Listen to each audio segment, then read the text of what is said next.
taper, bien taper quoi. Mais à voir après. Genre soit il part vraiment dans le full offense, soit il part genre quand même, vu que la boule elle passe le charge shot. Oui, voilà, bah, c'est une bonne boule, hein. Elle est solide. Hein. Ouais, non vraiment on fait du boulot dans cette poids ici et clairement genre il a envie de le montrer, il a envie de le faire savoir et on va voir qu'est-ce que ça va donner maintenant. PS2 en plus de ça, on veut une très grande map, on veut marquer la distance, Ouais. hein, c'est cohérent, il y a beaucoup de respect hein, déjà qui est imposé du côté Nesson, il n'y en a pas cherché à trouver les close quarters très rapidement. Attention. Cependant là-dessus ça défile, oh je crois que je connais un petit combo qui se dessinait ici oui, là. On avait un petit quelque chose il là. aurait fallu 2-3... Un petit je ne sais quoi. Voilà, un petit peu plus d'uptime dans les plateformes mais c'est bon. Donc là directement on va passer dans la phase neutrale, donc le fer, les charge shots, etc. On connaît, vous l'avez tous vu en online, c'est Samus, elle va rester comme ça pendant le temps. On a bien pris la boule. Ouais. Ça me paraissait cohérent. Après, bon, je pense que le Blipad va un petit peu le gêner dans le placement de cette petite bouboule. Ça, c'est terrible aussi. Sur les brawlers, ça l'a pas dénoté. Les spéciaux pour le recovery sont généralement pas non plus foufou. Il y en a même si on a un petit kick à la GDSS. Voilà. Mais quand même. Ça, c'est le. Je pense que ça, c'est le Dan B. On va peut-être voir. Mais voilà. En tout cas, on sait quel up B il a pris. Il a pris celui qui envoie au fin fond des enfers directement avec soi. Donc, c'est un coup qui tape assez fort, qui sort assez rapidement. Mais qui a pas forcément la meilleure réco possible. Hein. Là. Il cherche le high reward là-dessus, ça se voit. Il cherche pas non plus des approches vraiment ultra rentables, quitte à se faire taper pendant 40 ans. Ouais. Mais il cherche vraiment le reward absolu. Ouais. S'il arrive à approcher, il faut qu'il arrive à trouver le kill. Et pour l'instant, c'est pas facile. On l'a vu, hein, ça fait déjà deux down smash, ça fait déjà 2 down smash qui ont été droppés. On cherche vraiment à faire des coups qui font extrêmement mal. Ouais. Là-dessus, par contre, en edgeguard, c'est pas comme ça qu'on pourra s'exprimer correctement. On veut avant tout du stage control et c'est préférable. La bonne DI par contre de Nestor qui réussit à bien éviter ça directement. On sent que, genre, comme tu le disais avec la high reward, il va essayer de, à chaque fois qu'il aura une phase d'avantage, de pas lâcher Samus parce que il sait que le neutral va être très compliqué, pareil pour le désavantage. Donc là, on passe directement sur la dent pro.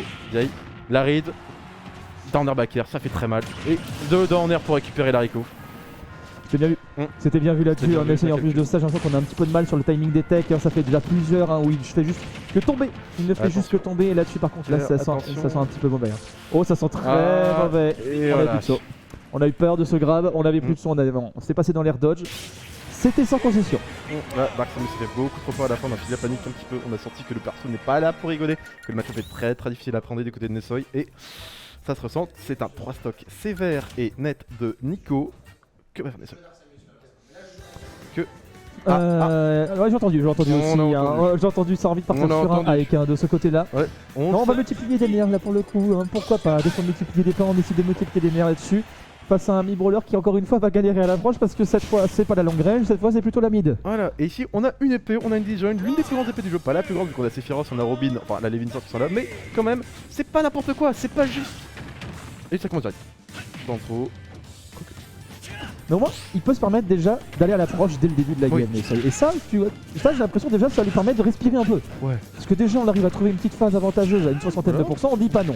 Un petit peu de grid là-dessus, petit miscalcul là sur cette trajectoire de petite bouboule. Navré, je connais pas son nom, donc ça va rester de la petite bouboule perso. Mais pour l'instant, Nico, on est un petit peu bloqué. Ouais. On essaie de faire des confirmos neutralaires. Malheureusement, on va même pas réussir à confirmer un back air derrière. Pendant petite phase bien placée, ici on était à bonne hauteur. Bien, ça c'est bon truc à faire directement. Il a vu qu'il y avait encore pas mal de temps avant que le chargement de l'éruption. Il en a profité, hop, il a sauté et c'est passé. Mais en attendant, Nico qui revient avec la phase de juggle directement. Nessoy qui réussit à bien remonter sur le terrain, c'est bon, il n'a pas supporté de pressing de Nico. Oh, attention, on connaît. Et c'est bon. Bon, Nico qui là c'est de la punition. Oh, pas plus de punition que ça, il savait qu'il avait pas le temps avec un forward smash, ça prenait trop de temps. Ça ne tue pas. On tente des edgeguards, hein. On tente des edgeguards, mais c'est un petit peu 50-50, c'est quand le high qui revient avec un side c'est est-ce qu'il va essayer de grab le ledge ou pas. Et Nico, ça fait déjà plusieurs fois qu'il multiplie les atterrissages en mid stage. La tâche attaque directement qui va venir low profile et dégager complètement le pro Nessoy directement en dehors du turf. Oh, dommage, on avait une petite couverture là-dessus. On avait une petite couverture. Qu'il tape. Oh, je savais qu'il était rapide et qu'il était fort, mais qu'il était si haut. Bah en vrai, il y a le petit pied qui dépasse. Hein. On est souple. On est souple du côté de fort. Mais bon, là, attention, l'avantage de Nico. Ah, ça arrive. Ah, sympa. Sympa l'avantage de Nico. L'avantage de Nico, comment c'est ce qu'on appelle une petite cœur, ça. C'est ce qu'on appelle une petite cœur. Effectivement.